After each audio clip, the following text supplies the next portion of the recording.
자, 건축기사 시험 준비를 위해서 건축구조 과목을 공부하고 있는데, 자, 기존에 이제 선배 수험생들이 가장 많이 질문했던 내용을 자, 세 가지로 선별해서 자, 어떤 고민이 있었는지 같이 알아보는 시간이 되도록 하겠습니다.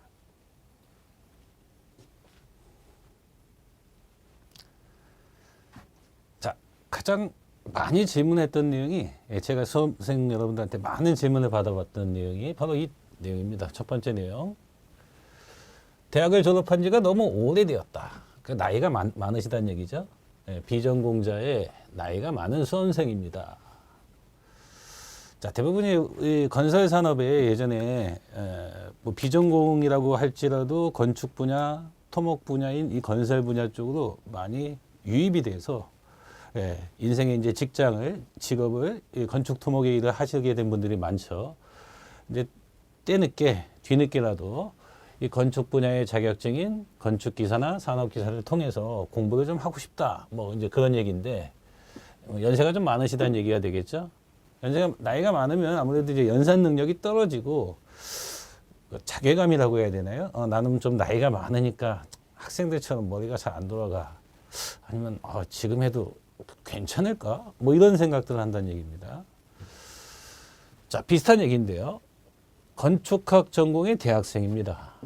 건축공학이 취약한데 시험 준비가 너무 어렵네요. 자, 지금 현재 우리나라 이제 대부분의 이제 4년제, 5년제 이상은 이제 건축학 전공이 이제 거의 분리가 돼 있죠.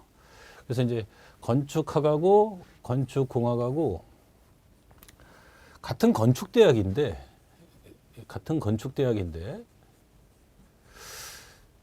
참 우스운 현상이 생겼죠. 예를 들어서 이제 건축학에서 이야기하는 뭐 무슨 건축 계획이라든지 단지 계획이라든지 무슨 건축 의장이라든지 이런 과목을 건축공학 학생들이 수강을 할 때는 전공 과목이 아니라 교양 과목이죠. 마찬가지로 건축공학에서 배우고 있는 건축시공학, 건축설비공학, 건축구조공학 이 공학적인 부분이 건축학 학생들이 들을 때에는 이쪽이 또 교양 과목입니다. 그런데 생각해 보십시오. 건축학이 이제 설계 위주의 내용을 하다 보니까 복잡한 이제 계산이 요구가 되는 공학적인 계산이 요구되는 내용을 깊이 하다 보니까 학교 교과관에서 당연히 수업을 안 듣겠죠. 그 이쪽도 마찬가지입니다. 알 수 없는 건축 이론들 머리가 아파 이렇게 생각을 하기 때문에 서로 기피하고 있는데 이것이 건축기사라는 국가자격시험으로 속된 말로 이제 대통합을 할 수 있는 그런 기회가 생겼다는 거죠. 졸업의 시점에서. 그러니까 자격증을 통해서 이 건축 분야의 모든 내용을 포괄할 수 있는 내용이 있는데 아무래도 나는 이쪽에 전공을 하기 때문에 이쪽이 너무 어렵기 때문에 좀 이거 해야 되나 말아야 되나 이런 얘기들을 많이 한다는 얘기죠. 그럼 이제 두 번째 케이스 같은 경우에는 대학생이죠. 분명히. 여기는 대학을 졸업한 지 오래 되셨다는 얘기니까 이 학생들은 어떻게 보면은 나이 드신 분들에 비해서 행운이죠. 왜 그렇습니까? 지금 건축에 관련된 용어를 현재 공부를 하고 있는 상태고, 그렇죠? 앞으로 해야 될 상황이고, 졸업의 시점에서 건축기사를 필연적으로 취득을 해야 되니까. 유리한 입장이죠. 여기는 유리한 입장입니다. 오히려 첫 번째에 비해서. 그러면 첫 번째 이 연세 드신 분들의 비전공자인 분들이 과연 불리한 경우냐? 제가 이것을 생각을 해보니까 객관적으로는 불리하겠죠. 근데 지금까지 약 20여 년 정도 수많은 학생들을 이렇게 지도를 해보니까 아주 재미난 현상이 생겼다는 건, 재미난 현상을 발견할 수 있었습니다. 그게 뭐냐면, 나는 건축에 대해서 학교에서 공부도 했고, 학점도 잘 나오고 어느 정도 아는 것 같아. 이런 학생들이 의외로 이 시험에 좀 약하다는 얘기죠. 그런데 난 건축학 전공이라서 이걸 잘 몰라. 어쨌든 열심히 공부할 거야. 그 다음에 나는 건축에 대해서 전혀 비전공이나 아예 용어도 모르고 나이도 너무 오래됐어. 이런 분들이 오히려 합격률이 높다는 겁니다. 참 신기한 현상이죠. 왜 그런지 가만히 생각을 해보니까 우리가 한 번 봤던 책을 다시 보는 게 쉽지 않습니다. 왜? 내용을 대충 알고 있기 때문에. 아, 저자가 무슨 얘기를 하고 있고 줄거리가 어떻게 되고 있고 어떤 내용의 흐름이 연결이 되고 있구나 걸 한 번 아는 상태에서 다시 책을 보는 게 쉽지 않다는 거죠. 재미도 없고요. 예. 그런데 이 두 가지 케이스에 걸려 있는 사람들은 한 번 보질 않는다는 거예요. 한 번 보고 이해가 안 되니까 또 보고 그걸 좀 더 알고 싶어서 한 번 더 보고 틀린 거를 풀어내기 위해서 공부를 하다 보니까 노력이 2배, 3배 집중 효과가 나오니까 의외로 건축공학을 전공한 학생들보다 비전공의 학생들이, 비전공의 수험생들이 합격률이 월등히 높다는 겁니다. 건축학 전공 학생들은 좀 반성을 해야죠. 그렇죠?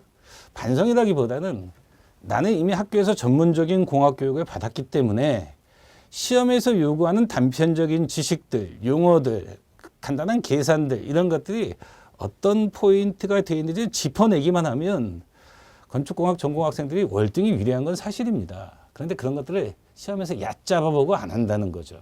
근데 이 두 가지 케이스의 분들은 지금 얕잡아볼 겨를이 없다는 거죠. 그렇죠? 급하고 나는 모른다라고 자기 자신을 이미 낮추고 공부를 시작을 하고 있기 때문에 훨씬 유리하다라고 볼 수가 있겠습니다. 그러니까 절대 뭐 자괴감이라든지 자격지심 이런 걸 가지실 필요는 전혀 없다는 겁니다. 오히려 유리한 조건이라고 생각을 하면 더 편할 겁니다. 나는 한 번 더 공부할 거야 뭐 이런 생각으로. 자, 이때 공통적으로 자 이런 질문들을 통해서 공통적으로 제가 드리고 싶은 얘기가 있는데, 자 실기시험에 대한 얘기는 뭐 차차 하도록 하고, 뭐 필기시험이 붙어야 실기시험이 되는 거죠. 그 필기시험이 계획 과목 순서대로요. 계획, 시공, 구조, 설비, 법규 이렇게 있습니다. 그럼 뭐 수많은 공부 방법이 있을 거예요. 뭐 그런 다양한 얘기들 속에서 제가 조언을 하나 해드리고 싶은 거는 냉장고의 예를 한번 들어보는 거죠. 네, 냉장고. 자, 음식을 보관하기는 이제 보관 창고에 이제 냉장고가 있는데 보통 이제 냉장고의 구성이 자, 뭐 어느 쪽이든 한쪽은 냉장이라고 그러죠. 그렇죠? 한쪽은 이제 냉동이라고 합니다. 그러니까 그러니까 얼려서 보관하는 게 있고 물건을 얼리지 않은 상태에서 차갑게 보관하는 게 있죠. 기본적인 원리가 이렇지, 냉장고가. 예. 그러면 예를 들어서 내가 어떤 음식을 만들기 위해서 이 냉동실에 물건들이 무슨 검은 비닐봉지처럼 빼곡히 그냥 막 아무렇게나 막 쑤셔 넣어놨습니다. 근데 내가 어떤 물건, 예를 들어서 생선 한 마리를 꺼내기 위해서 냉동고를 다 끄집어내서 그 검은 생선 비닐봉지 하나를 꺼내기 위해서 찾았어요, 힘들게.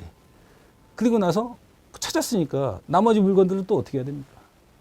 또 몽땅 쑤셔 넣는다면 내가 어떤 물건이 필요한 순간마다 매번 이런 엄청난 바보 같은 행위들을 반복을 해야 되니까 냉장실도 마찬가지죠.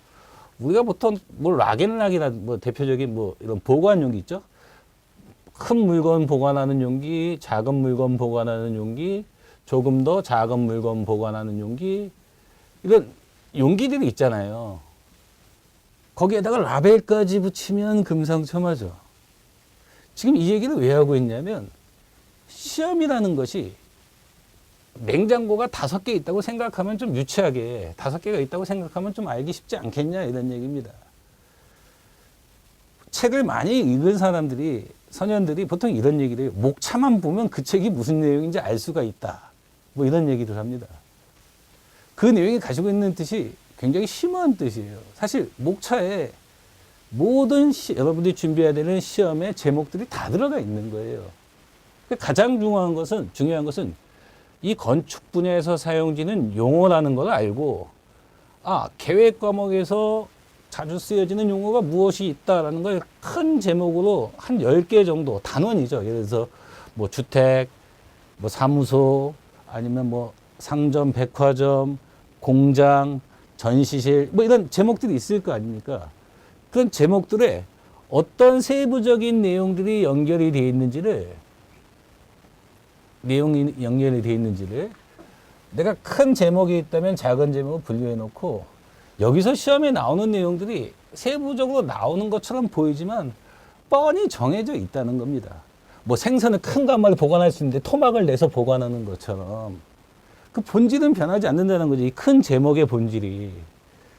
그러면 이거를 먼저 한번 공부하시기 전에 시험을 딱 준비하시기 전에 책이 엄청 두껍지 않습니까? 각 과목별로. 무슨 고시시험 준비하는 것도 아닌데 그렇다면 이런 걸 딱 보고 아휴 이거 언제 공부하나 이런 생각하지 말고 시험에 출제가 되는 내용은 정해져 있다는 거예요. 중요한 내용이요. 기사 시험의 취지죠. 그렇죠? 공학적인 폭넓은 지식을 알기 위해서. 그렇다면 내가 많이 출제되는 내용의 제목들을 한번 따로 연습장에다가 이렇게 노트할 필요는 없고 책에다가 한번 체크를 해보라는 거예요. 체크를 해본 후에 그리고 나서 간단하게 한번 제목만 한번 적어보는 훈련을 해보라는 겁니다. 아주 놀라운 효과가 나올 겁니다. 그러면 그 두꺼운 책에서 필요 없는 내용은 공부를 안 해도 큰 상관이 없다는 겁니다. 우리가 냉장고에 이 물건 저 물건 다 넣으면 냉장고가 한정이 되어 있는데 다 쑤셔 넣고 집어넣을 수 없는 것처럼 시험도 마찬가지라는 거예요. 이 건축이라는 이 방대한 과목을 5과목으로 이미 분류를 해놨어요. 그럼 그 과목에 대해서 시험에서 많이 나오는 거 적게 나오는 거 이런 게 아니고 많이 출제되는 각각의 단원들에 대한 용어 정리를 해본다면 의외로 어렵지 않게 이 과목을 학습 시간을 이제 단축하실 수 있는 효과를 기하게 될 겁니다. 물론 이런 사항은 자 대학을 졸업한 지 오래되셨고 비전공자이고 뭐 나이가 많고 뭐 이런 거하고는 별 의미가 없다는 거죠. 뭐 냉장고 정리하는 게 나이 많은 사람들이 뭐 못합니까? 뭐 그런 건 아니잖아요. 예. 그러니까 이런 사고 방식을 가지고 공부를 하신다면 아무래도 효과적으로 시험에 대한 접근 방법을 본인 스스로 깨닫지 않을까라고 말씀드려 볼 수가 있겠습니다.